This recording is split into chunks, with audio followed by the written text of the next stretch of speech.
Hi, I'm Tom Gilson, Associate Editor for Against the Grain, and I'm here at the Charleston Conference at the Francis Marion Hotel in the Penthouse Suites.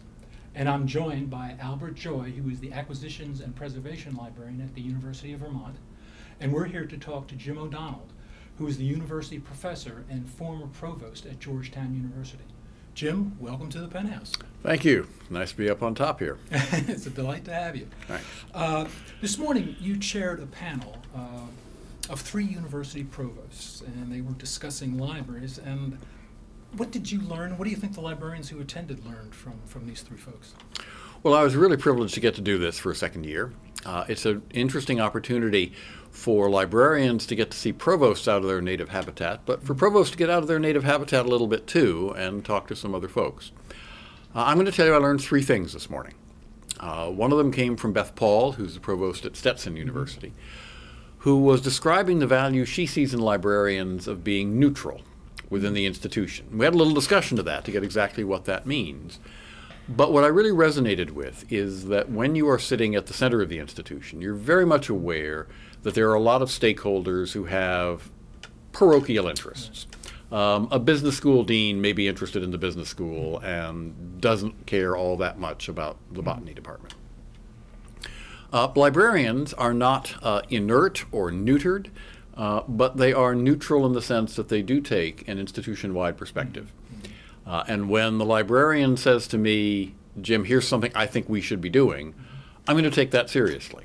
And I think the lesson for the librarians who are here is to know they've got that power, they've got that credibility, if they will use it to advance what they see is really in the strategic interest of the institution.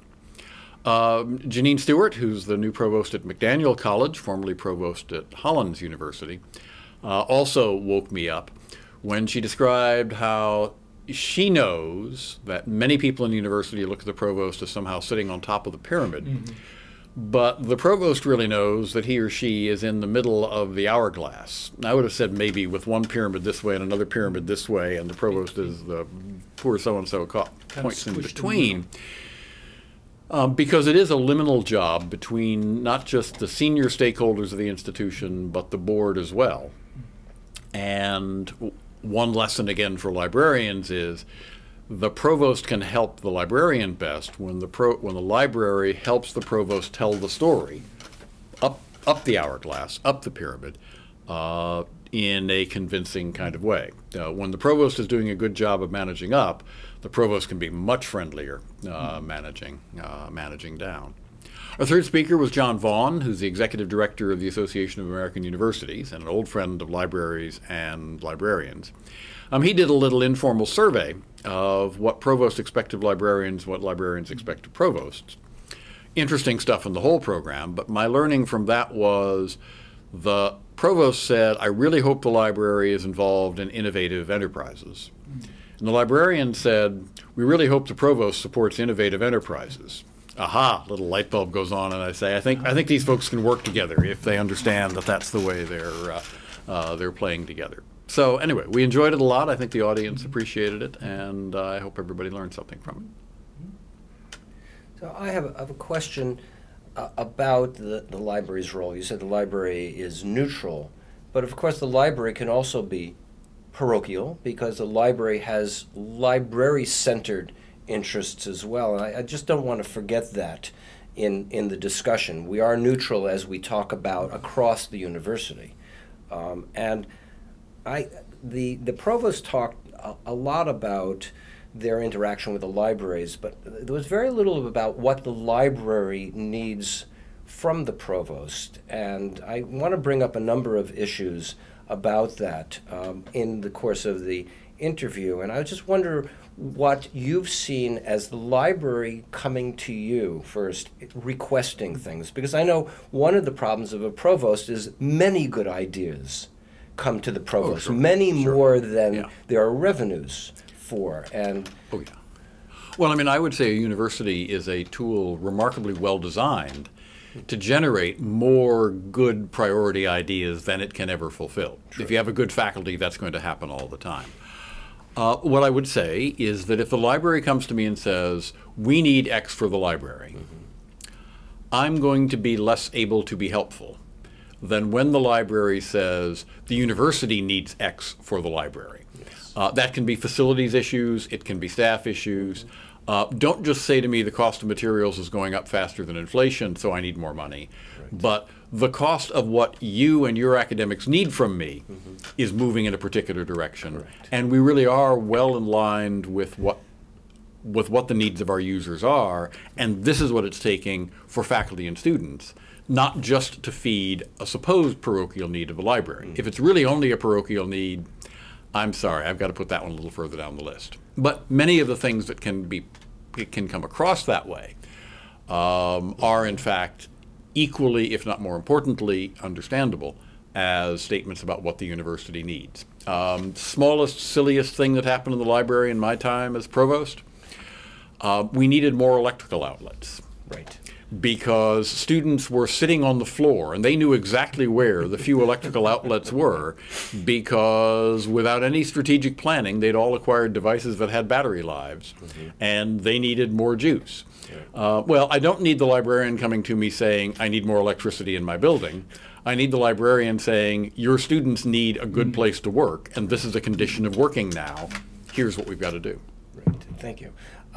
If I can follow up on that, one of the things that I see as a major role for provosts in relation to the library has to do with the expensive cost of the journals, the journal packages to which we all subscribe, the big deals, which are typified by a very questionable cost points, very often based on historical spends, where in the big deal we have to get everything, the good journals, the medium journals, and the journals for which we have no use. Most universities do not have the clout to make any kind of effect on the journal publishers, who, after all, are answerable to their investors, especially the private ones, are answerable to their investors and not to some goal of higher education. I wonder if you have ever considered or heard of provosts getting together to help speak with the publishers, either without the university or to work with the faculty within the university to work on this very difficult problem. Well, interesting. I'm going to wargame that a little bit this way. I do know from a variety of perspectives that I happen to benefit from that there's been a lot of progress in making those deals both bigger but also better. And ultimately, I'd say they are deals. They should be willing buyer, willing seller, and you should be able to find a way to come to an agreement. I don't think you're going to get a group of provosts to go off and do anything for you unless you make it easy for them to do it.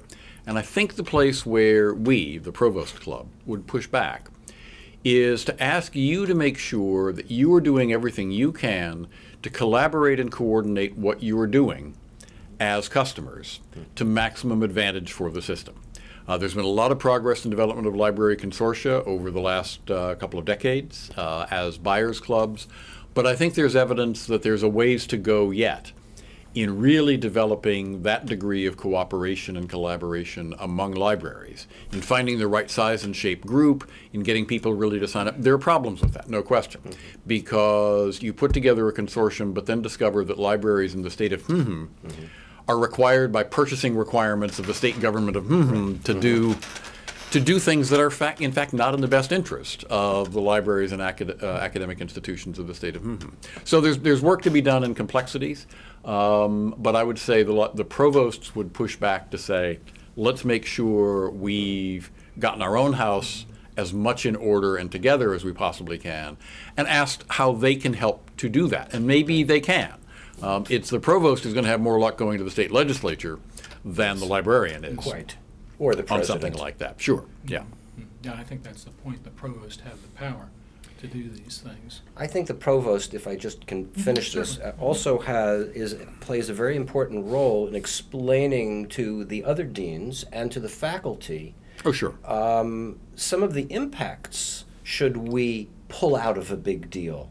The lack of access of materials frankly needed for research and teaching, but that some of this negotiation can be difficult for a few years on that endeavor, and there is risk involved There in is. that. Yep. I mean, I would say for longer perspective on this, there's lots of things about the present system of acquiring and paying for scientific and scholarly information that we don't like. And with various exceptions and qualifications, somehow it's sort of working. It hasn't broken. It hasn't collapsed. We've cobbled it together, the bubble gum on the string maybe drying out a little bit and fraying a little bit, but there is nevertheless a system that is functioning. Understanding how and why that is and what you can do to improve it will advance us all. And I must say that the points at which people have tried to say the sky is falling, at the very least, I guess I would say, you've got to convince me the sky is falling. Right. Don't just tell me the sky is falling. Because on another level, I'm actually pretty well informed about libraries. There are provosts who are not. Simply to hear the sky is falling, but have a lot of happy faculty getting everything they need. Yes. I've got other skies falling at the same time. The sky must fall to have an it's got to kind of clunk me on the head before I'm really ready to be as helpful as I could be. It also sounds like the librarians would have to come to you with some solutions and some ideas to deal with the problem. Sure, and the pre-work that it's credible to do that, rather than just, oh, please, Mr. Provost, help us. There's also a long line outside the provost door of people saying, oh, please, Mr. Provost, help us. And the provost has got there's a different budget the provost has of even just time and attention of where he or she can put the resource. You mentioned earlier that you've done this a couple of times. Are you the panel? You've done the panel. Oh, yes, right, sure, yeah. I thought you said provosting a couple of times. Right now I'm in a sort of once is about once is enough. Yeah, right. Have you noticed any changes from the perceptions that the provost talked about in this panel and last year? I think that's probably too short a timeline for this. I think there is an ongoing, what would I say? I'll take it back to that hourglass. An ongoing concern that pressures are coming to presidents and provosts that are not always fully illuminated and enlightened, let's put it that way. There are a lot of our outside stakeholders who think that this is all going to change. Universities are dinosaurs, disruptive change is coming, brace yourself for some kind of landslide. I'm moderately skeptical about that landslide. I don't necessarily mean that there shouldn't be, but I also recognize that we have a huge installed base of societal expectations and structures that aren't in fact going to change as rapidly as a fantasist might think. And if they are going to change rapidly, they're more likely to change at the privileged and elite ends of the spectrum in a good way. And you're going to have challenges in some of the less privileged areas in other ways. I don't want, this is a metaphor I've used for years, I don't want us in universities to go the way of the U.S. Postal Service with FedEx and UPS and other opportunists taking away the places where the money is, taking away places where the opportunity is, and leaving the challenge of particularly public higher education in a worse position than it was before because we haven't thought systematically. I think it is fair to say that all the people I know in higher education, be they in the least privileged community colleges to the most privileged private institutions, do believe in our continuing to work together as a coherent system. But there are pressures and threats on that that we feel and that will then be reflected in the behavior that librarians detect coming from there, from on high. Let me follow up because there's a question I was going to ask you later that kind of feeds into this. One of the main disruptive things that I see going on is the MOOCs, and that's. But you kind of were a pioneer in doing those, weren't you? You did one back in 1990. Well, I sort of claim I invented the MOOC. It was the best idea I ever had in a shower in my life. And so in the spring of 1994, in the days of Gopher and Telnet, we did a seminar worldwide on the work and thought of St. Augustine of Hippo, subject I work on. We had 500 people sign up. And as a percentage of worldwide users of the internet at that point, that's probably the equivalent of a whole lot bigger number nowadays. It's been clear for a long time, that says, that there are certain kinds of economies of intellectual scale and operational scale that you can imagine. That said, I did about 3 of those back in the 90s, and at that point I said, this isn't really going someplace. And I also said, I'm not as excited on the 3rd try as I was on the 1st try. The first time you do it, there's a woman lecturer in philosophy in a university in Istanbul talking about Franciscans. That's interesting. There's a country vicar in England who's astonishingly learned. By the 3rd or 4th time you do it, the lack of direct contact and the lack of real interaction, that's the hardest thing to do, is turning those kind of, so this year I've got somebody in St. Petersburg who doesn't think that we respect Russians anymore. That's interesting, but it's not as interesting as that one in Istanbul was the first time. So there's evolution that's happened certainly in the technology. You don't have to use Gopher anymore. You don't have to use Telnet. You can see what people actually look like. But I worry because I have a very good friend from my days at the University of Pennsylvania who is very influential in this space and doing a MOOC, teaching classical mythology. And I just caught a snapshot of him videotaping his lectures. He was in a studio. It was like this, but he didn't have you guys around. It was just him, the camera, and he was spending the month of August videotaping lectures. And I said, the first morning videotaping a lecture is probably kind of interesting and kind of fun. The 25th morning, standing there by yourself in the studio with the guy behind the camera saying, cut, would you try that again? Not as much fun as sitting in my office talking to one kid who's trying to get their handle around something in Roman history that I care about and care about talking to that kid. I'm struck that the MOOC world has been less, in your face in the last year than it was year before. I think there's a lot of growing pains and mission search going on to find where's the place in which these economies of scale can really be helpful versus where's the place where they run the risk of commodifying and cheapening something that really should resist commodifying. And I think on the librarian's part, we're trying to figure out how we can fit into all this and how we might help if the university goes in that direction. Well, I think the minute somebody in your university says MOOC, you want to go stand next to them and say, and what expectations do you really have of the library? If you're going to have 50,000 students in your course, make sure we understand whether our licenses and our contracts let us do anything for those 50,000 students, and make sure the people doing the MOOC understand that you don't just whistle up a librarian on the spot and say, could you deliver all those journal articles to all those students without a little thought and a little more planning than can happen when you're thinking the idea up in your shower. Let's put it that way. We can think of this as an excellent learning experience for faculty members because as they come to the library and say, can you support this? That's the opportunity to say, this is what it takes to support this. And you may wish to do some trials of various approaches in that.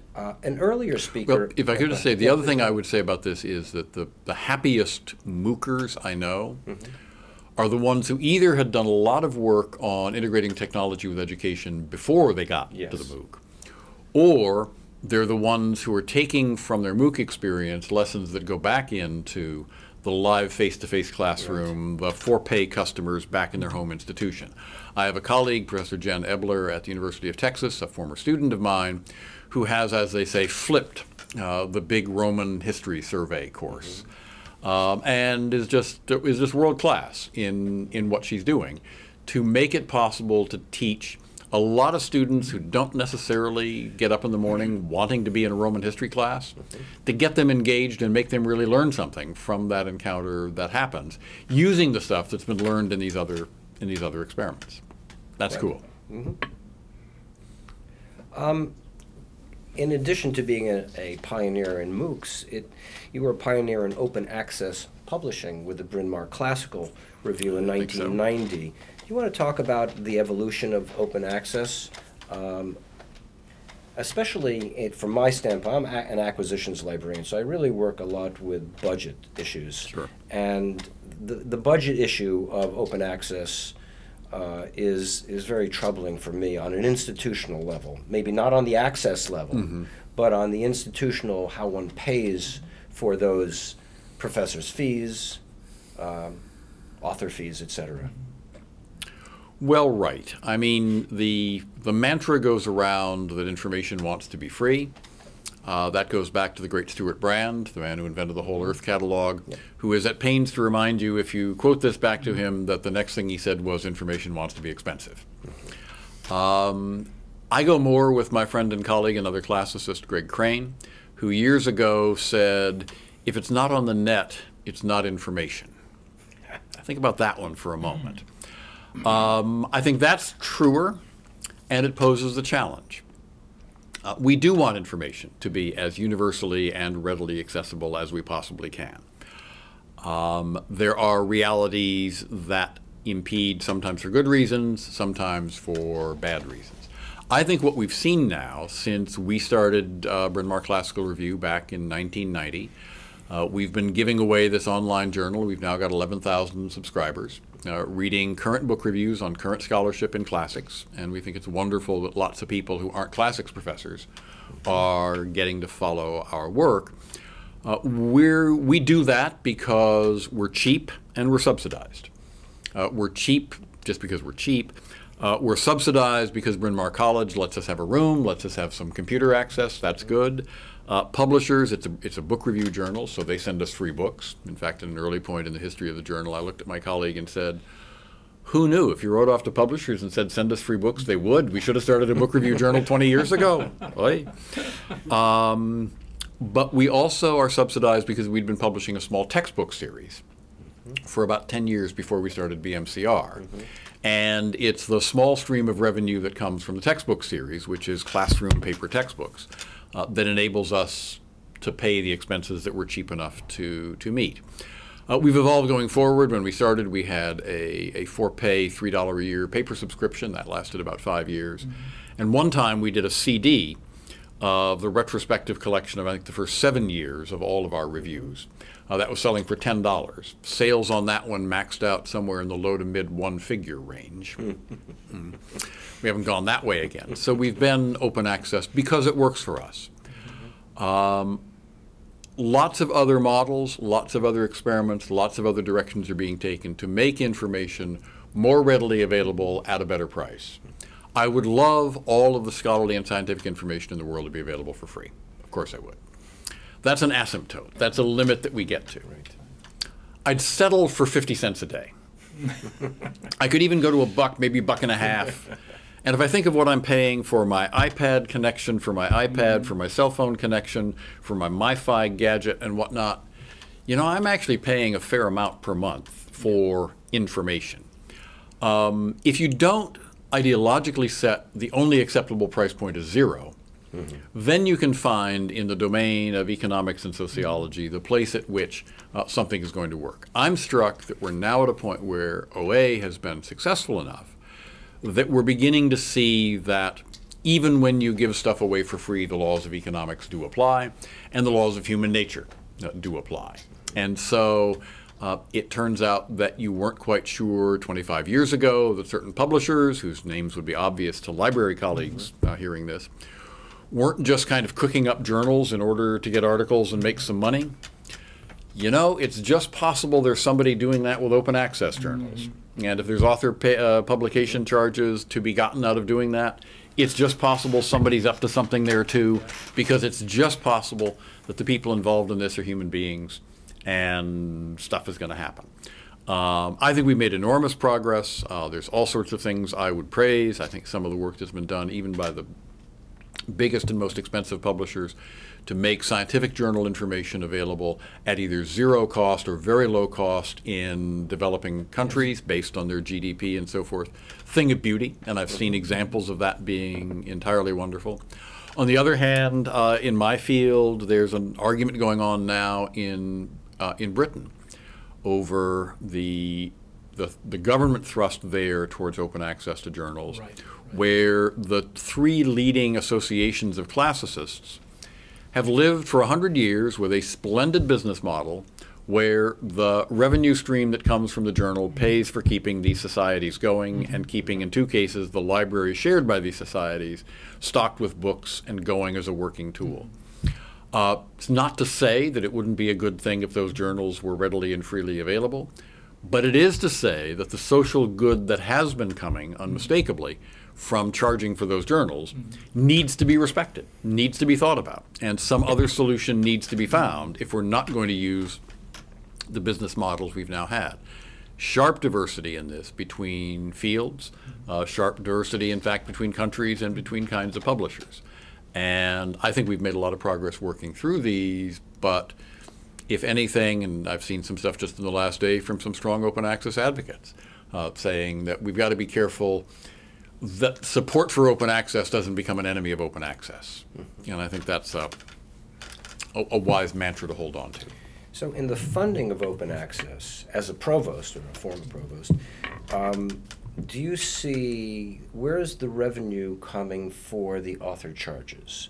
Do they come directly from the authors out of their pockets? Do they come from the university in some sort of fund? Do they come from some of the funds given to the library to subscribe to journals that now are open access? Nothing like this is going to happen miraculously overnight. Of course not. If you say to me, so support open access journals and the big expensive journals will go away, I could imagine somebody saying that. I am going to be, at that point, with my provost hat on, devious enough to say, so tell me the date certain at which the expense for those expensive journals is going away, so I can tell my budget people to plan for how long we're going to be double charging for this. If you can't do that, it's a lot harder for me, go back to the description I gave of my tasks at the outset, it's a lot harder for me to put any money towards APCs if you haven't shown me with any confidence where that other kind of revenue is going to come from.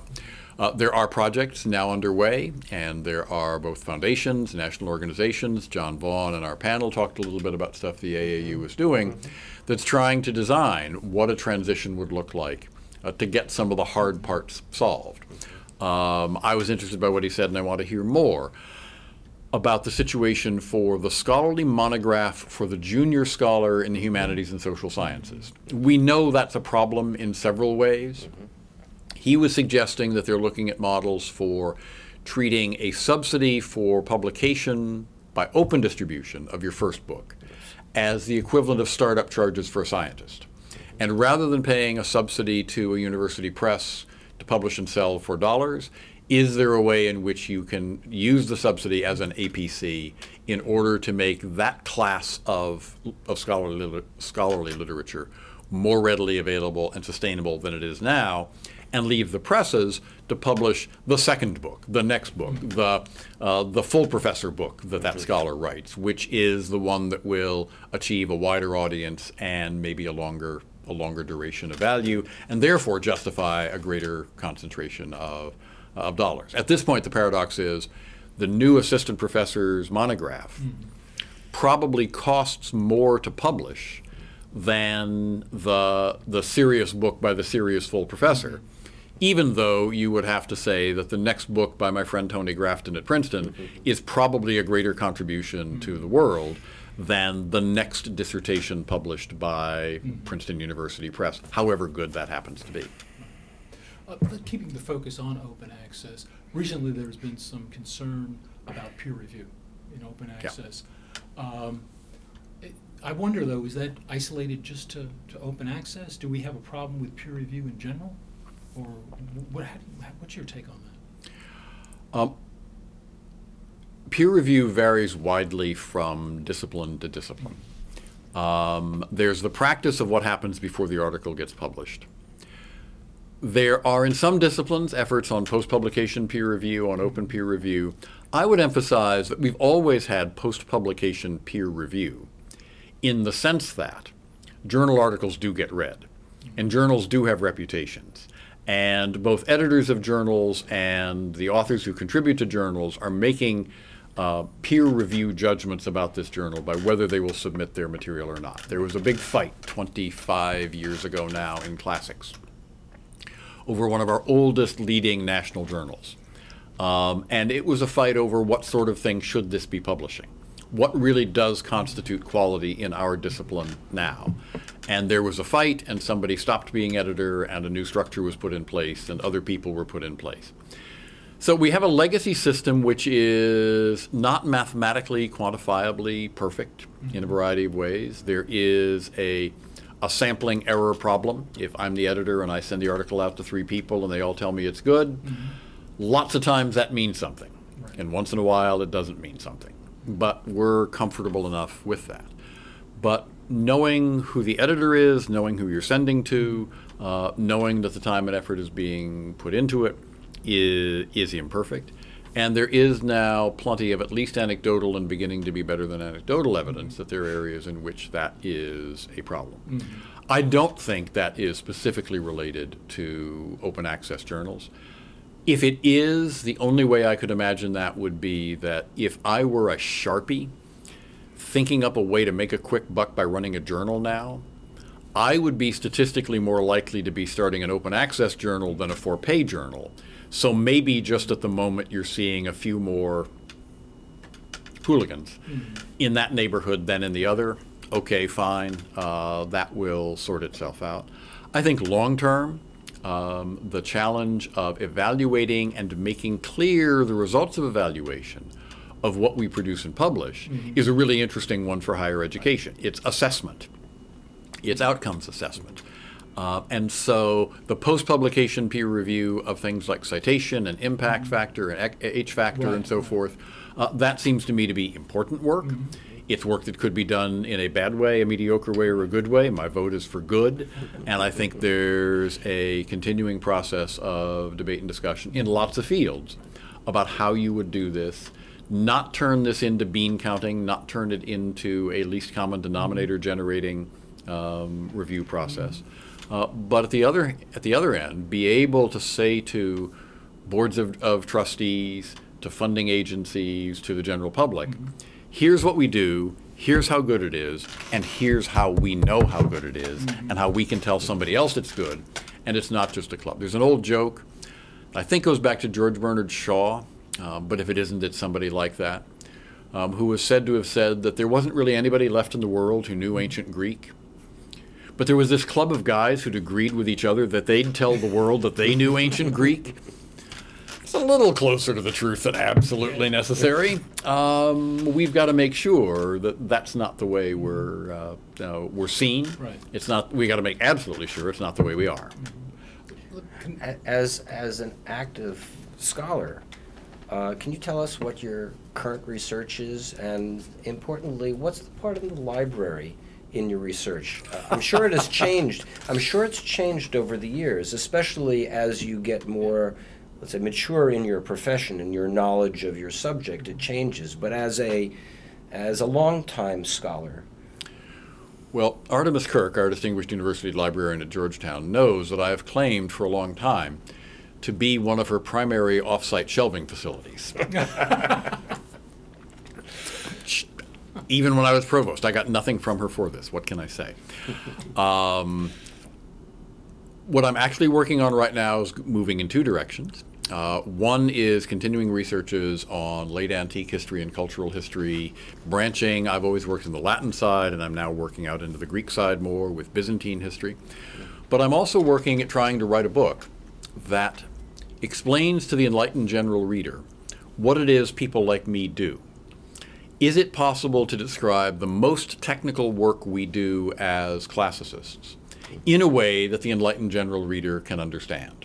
And I'm literally, this morning, the email in my iPad is from one of the most distinguished classicists in the world, describing a tiny fragment of papyrus about that big, which shows 3 or 4 letters from each of the beginning of the lines, of about 20 lines, of Aeschylus' play, The Agamemnon. And the discussion is, at the very top, there are a couple of little marks. And do those marks encourage us to think we know what line 7 of the play began with or not? Because line 7 is controversial. That's where the first letters of line 7 would be. And can we tell from this tiny scrap with magnifying glass or whatever, whether at the time that scrap was written, 200 AD, the line we now see in our 1200 AD manuscripts was there or not. Well, I'm going to try to write a book that explains why and how that's important and what you make out of it. So I'm ransacking the libraries. I was on sabbatical last year.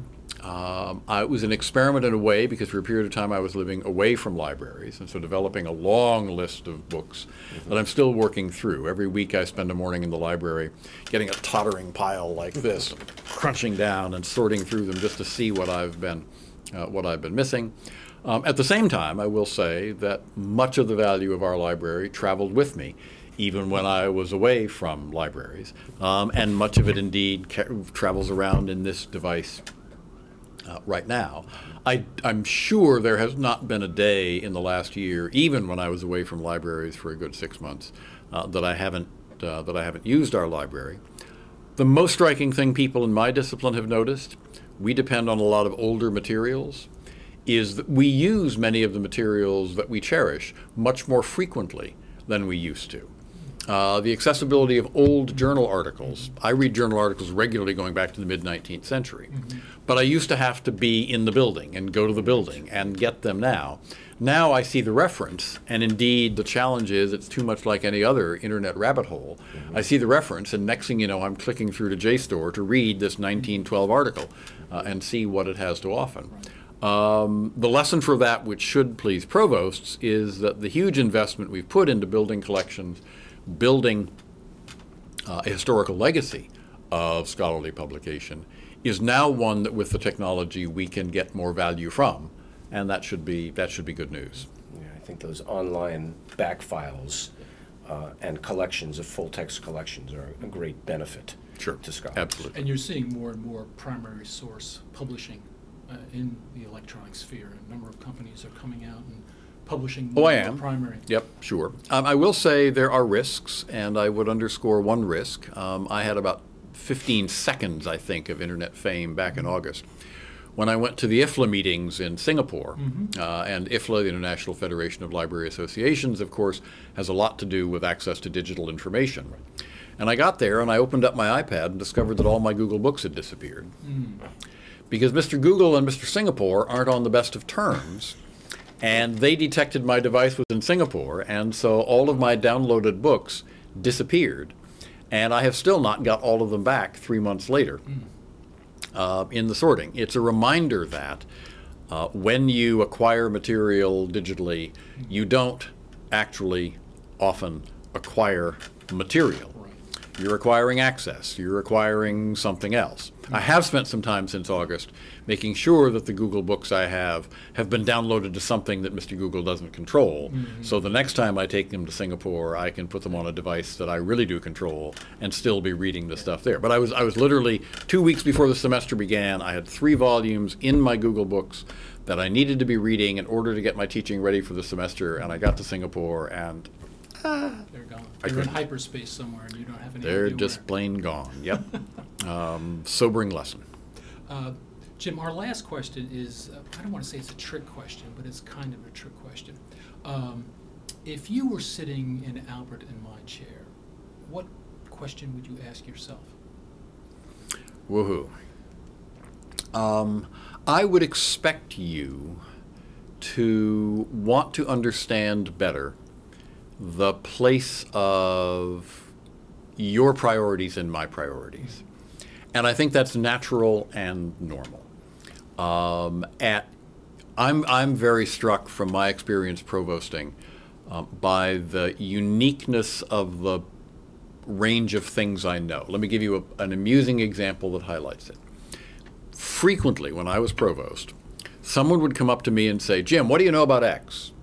And I would say, "Well, really not quite up to speed on X." The street, meanwhile, would be babbling about X because the street knew all about X. Truth be told, I knew quite a bit more about X, but it came to me in a context in which I was not at liberty to discuss it or give any indication one way or another, so I had to do a little bit of tap dancing.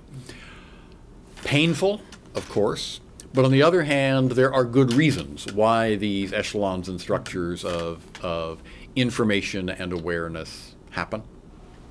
I do think it's part of a provost's job to think as clearly as possible and act as clearly as possible about communicating to stakeholders in both directions, both pyramids, both ways in the hourglass, what the perspective is from where I sit.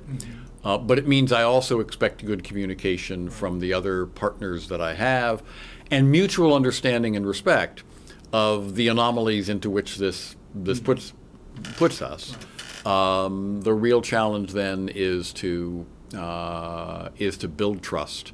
To build trust between the partners, so that when I have to say to you, I really don't know anything about that, or really can't say anything about that, that you take it that I'm not being just devious and evil and wicked. You know, I learned to live, and I think it's a feature of senior jobs. The university librarians live with it as well. To live with the reality that I will be suspected unjustly of malfeasance, ignorance, and bad faith. And I got to learn to live with it. I can try to work it down, but I'm never going to make it all go away. And I have to accept that and make up for it and fight back against it in the other ways that are possible. It sounds like it behooves the librarian to be aware of that there are certain limitations that you're operating from, and maybe you just can't tell them what they Sure. answer the question. Yep, sure. Okay. Yep. Albert, do you have? No, I think what you're saying is a feature of higher education, and the issue of trust is a challenge at all levels. Maybe the thing to say then is, if we ever imagined ourselves moving into Super MOOC U, we would have different structures we would require in order to make a kind of trust happen. I used to have a regular meeting with all of my direct reports and the sort of semi-direct reports when I was provost, about 25 people overcrowded into our conference room. And I knew that I should not start the meeting on time, because an appreciable part of the value of that meeting was all of those people getting in the room with each other and seeing each other and catching up a little bit and making a lunch date and doing the lubrication that makes the university work, even when the purpose of the meeting was in large measure me doing the same thing with that particular group. If you suddenly imagine the Super MOOC university of the world, with professors teaching in their bathrobes from their cabins in Vermont, and the administrative staff, on a space station orbiting the planet, you'd have to at least find different ways to work on trust, and we're only at stage one of doing that. Yeah, something's obviously going to be lost in that sense. Facebook helps, but it's not the answer. Well, Jim, thank you very much. We really appreciate thank you taking the time out of your schedule here at the conference. Always a pleasure to be here down in Charleston with Katina and her retinue and assembly. This conference is one of the most extraordinary assemblages of smart people, and I like to go places where there's smart people, so it's always fun to be here. Great. Thank you very much. Thank you.